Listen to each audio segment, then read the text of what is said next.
Well, we have an active day ahead across portions of Newfoundland as we head into our Wednesday. Winter storm warnings already in place for portions of Newfoundland, with the highest impacts for areas like St. Albany and Clarenceville, even some blizzard-like conditions. First, we're going to talk about the Maritimes. Now, all of this kicks off as we're heading towards your Tuesday evening, really picking up through the Wednesday morning commute. Snowfall will be beginning across portions of New Brunswick, really intensifying through the overnight across the northern portions of Nova Scotia. Rainfall right along the eastern coastline, but as we head towards the pre-dawn period on Wednesday into Wednesday morning, that's when we'll start to see some of those flakes mixing in across portions of Halifax, Yarmouth, Sydney are still going to be remaining in heavy rainfall. And when it comes to some of these snowfall rates, we are talking upwards of 2 to 4 centimeters. So that is going to cause very quick accumulation, definitely very localized in some of those higher terrains. So 15 to 20 centimeters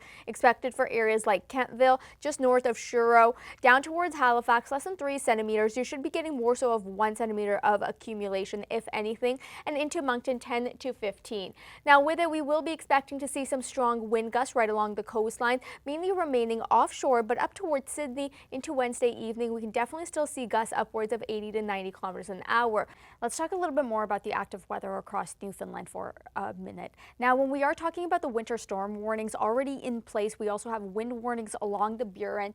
And in terms of the timing, Tuesday is going to be the day you want to prep everything, because we're talking about widespread closures of schools, roads, and everything else in between being impacted. Heavy snowfall begins as we head towards Wednesday morning across the Avalon and the Burin.